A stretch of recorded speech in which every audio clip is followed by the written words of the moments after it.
How will the history of our universe end? And most importantly, when will it be?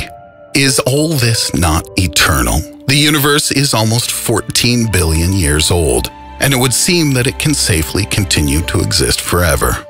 But actually, no. Everything comes to an end. Everything.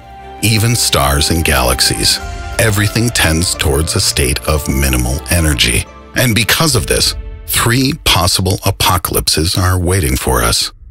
To understand what will happen to us, we must first know what decides the fate of the universe.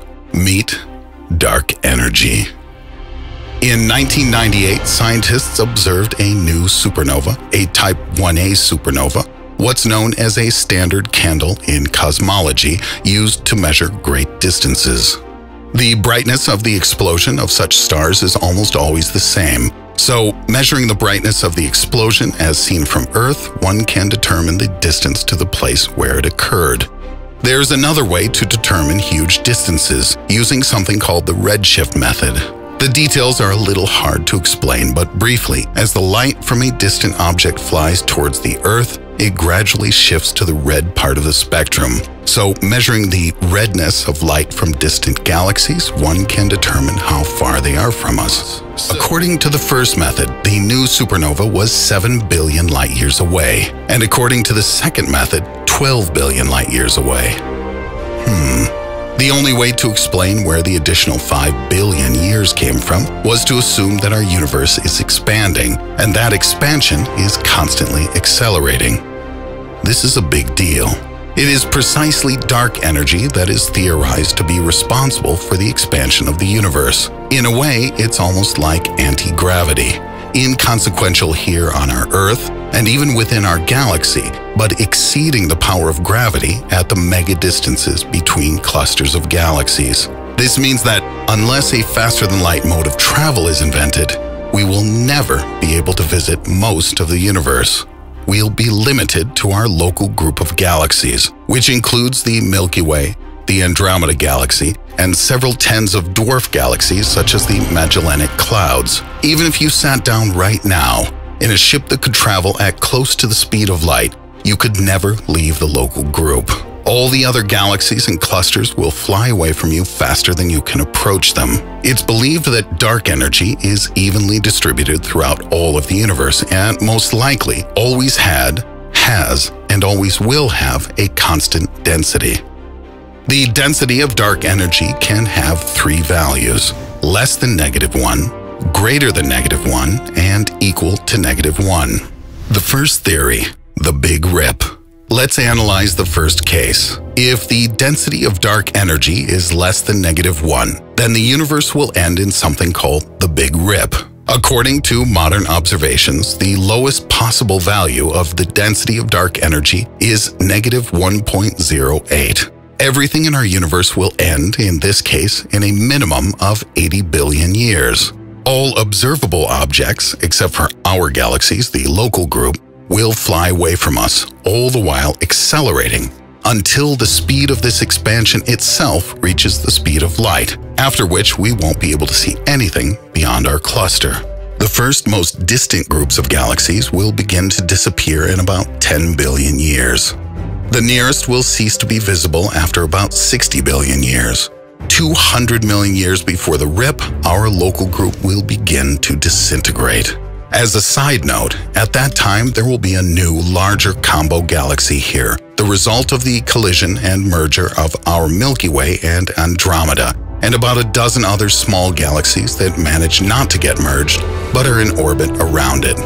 60 million years before the Big Rip, this new galaxy, which scientists propose calling Melomedes, will begin to lose stars from its periphery and will completely disintegrate in another 40 million years. Solar systems will begin to disintegrate a few months before the end. The remnants of our solar system will stop spinning around the corpse of the sun, now a white dwarf, and will fly into the rapidly expanding universe about 3 months before the end. The planets will be broken about an hour before the end, and the basis of our world, the very atoms it consists of, will be destroyed in a nanosecond just before the final tear.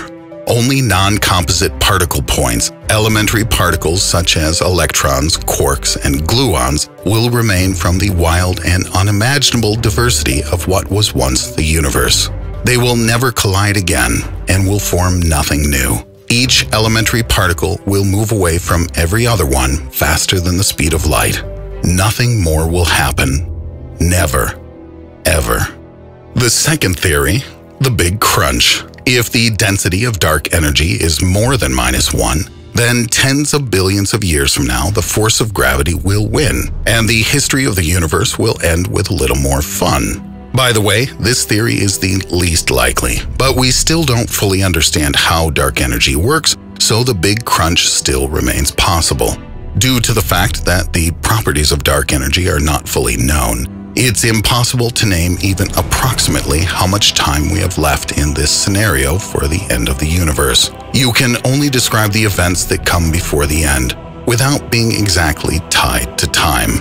First of all, it should be noted that not only all of the galaxies, superclusters, and all that other fun stuff will converge, but that the size of the universe itself will shrink. When it decreases 5 times from its current state to a diameter of 20 billion light years, all the aggregate star stuff will merge into one supercluster, with the galaxies being the constituent elements of the cluster. They will remain. They will still spin around each other and collide, but they will not be separated by overwhelming distances. Unlike the previous version of the development of the universe, in this one, you can reach any place, anywhere you want to go, if moving at near light speed. When the universe shrinks to 1 billion light years across, the superclusters merge into one giant galaxy, and the cosmic microwave background temperature will reach 32 degrees Fahrenheit. That's 0 degrees Celsius, and all the stony planets in the universe will be suitable for life if there's water on them. So, let the universe shrink rapidly, and the CMB temperature will create a comfortable warmth, and life can be born. But, alas, the background temperature will continue to warm up for millions and even billions of years. The temperature will grow higher. Space will become smaller and smaller, until finally, even atoms will split and disintegrate. Everything will return to a state like that before the Big Bang. In the end, the universe will finally consist of one micro-singular mass of infinite temperature and density. What happens next cannot be predicted. Modern physical laws don't apply in such a place, but it is possible that the Big Bang will happen again, creating a new universe. The third theory, heat death. If the density of dark energy is precisely 1, the universe will slowly but infinitely expand at a constant rate. Clusters of galaxies will forever fly apart, but objects within the clusters will forever remain gravitationally bound. After a few tens of billions of years, the galaxies will exhaust their supplies of dust and gas from which stars form. The main sources of light will be long-lived red dwarfs, small, dull stars, often only 1/10 as light as our sun. After about 10 trillion years, the last red dwarfs will cease to glow and turn into black dwarfs. The universe will plunge into darkness, only here and there illuminated by the remnants of its former greatness, even dimmer neutron stars and white dwarfs. Gradually, all matter will be absorbed by black holes, which will grow to unimaginable sizes for trillions of years. Hundreds of trillions and trillions of years will pass until the black holes evaporate due to Hawking radiation. This happens because photons, with a very low probability, can escape beyond the event horizon of a black hole. Over a long enough period of time, black holes evaporate, leaving only photons and quarks and electrons in the universe. Occasionally, the electrons and positrons will combine into positronium atoms and then immediately annihilate. Thermal death has come. If this all sounds a little frightening, don't worry. At present, we have an entire universe full of bright stars and, I hope, worlds fit for life. No matter what happens, billions or trillions of years from now, we should rejoice that we are lucky to live now, at this perfect time when we can learn how our universe was born and how it will end. We can observe the universe in all its grandiose beauty right here, right now, and it is wonderful. If you have any ideas for future episodes, please leave them in the comments below. The author of the best idea will have their name presented in the video.